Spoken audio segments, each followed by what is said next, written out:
প্রথম কয়েক ম্যাচ তো রান পাই নাই, দেখছেন আপনারা, এটা তো দেখছেনই। এখন এটাতে মানে আমার কিছু করার ছিল না, আমি চেষ্টা করছি আমার প্রসেসে থাকার, হচ্ছিল না, বাট একটু ওভার ট্রাই করে ফেলছিলাম, প্র্যাকটিস একটু বেশি করতেছিলাম।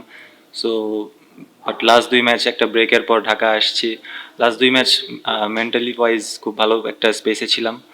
সো আলহামদুলিল্লাহ ক্লিক করছে। হ্যাঁ, এরকম হইতে পারে, লাস্ট 2 ম্যাচ এই জিনিসটা ছিল, ফ্রিলি খেলার চেষ্টা করছি, এক্সপেকটেশন ছিল না। সো এক্সপেকটেশনটাই প্রেশার নিয়ে আসে, সো জাস্ট ব্যাক করার চেষ্টা করছি। প্রথম 2-3 ম্যাচ যখন ক্লিক করি নাই, স্বাভাবিকভাবে আহ, ওদের কাছে লাগছে যে আমার পারফরমেন্সটা ম্যাচ হচ্ছে না লাস্ট ইয়ারের সাথে, মানে লাস্ট ইয়ার আমি যেভাবে খেলে আসছি। সো ওদের কাছে জিনিসটা নর্মাল লাগে নাই, ওরা আসছে হুট করে চার্জ করছে। সো জিনিসটা আমারও ভালো লাগে না, আমিও ডিস্টার্ব ফিল হয়েছি, কারণ আমি এটার জন্য ক্রিকেট খেলি না, আমি আমার প্যাশন নিয়ে ক্রিকেট খেলি। আর আমার ফ্যামিলি ব্যাকগ্রাউন্ডও এরকম না, সো এই জিনিসটা নিয়ে আমি অনেক ডিস্টার্ব হয়েছি অবশ্য, but thankful to the management, ওরা মানে কনস্ট্যান্ট সাপোর্ট দিয়ে গেছে। Gold's Gym across 30 plus countries. With over 700 plus locations worldwide. Train anywhere, belong everywhere. পরপর যে 2-3টা ম্যাচ ধরেন, একটা জিনিস স্বাভাবিক হইতেই পারে যে ব্যাক অফ দ্য মাইন্ড কাজ করতেই পারে যে আমি কি করতেছি না করতেছি, এটা কি হচ্ছে, কি ভাবতেছে।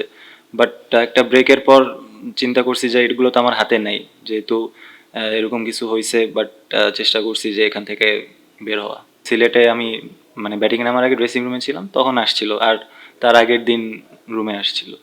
রেস্ট নিব তখন হুট করে আসছে, গুরবাজ তো ঘুমাচ্ছিল তখন আসছে। সো জিনিসটা মানে একটা তো থাকে যে আগে থেকে জানাবে, হুট করে আসা, আর মানে এটা তো অনেক ডিসরেসপেক্টফুল।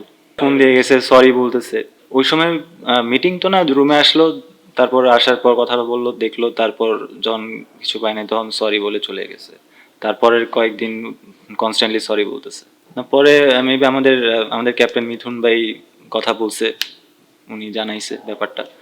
সো পরে সবাই ফোন দিয়ে সরি বলতেছে। এই আর টিম তো এক্সপেক্ট করছে আমি টিমের জন্য ভালো কিছু করব, যেহেতু ডিরেক্ট সাইনিং হিসেবে খেলতেছিলাম, অবশ্যই এক্সপেকটেশন ছিল। সো যেহেতু ফুলফিল করতে পারি নাই, ওটার জন্য অবশ্যই অ্যাপোলজিস। বাট এমনি টিম ম্যানেজমেন্ট থেকে কনস্ট্যান্ট সাপোর্ট ছিল সবসময়।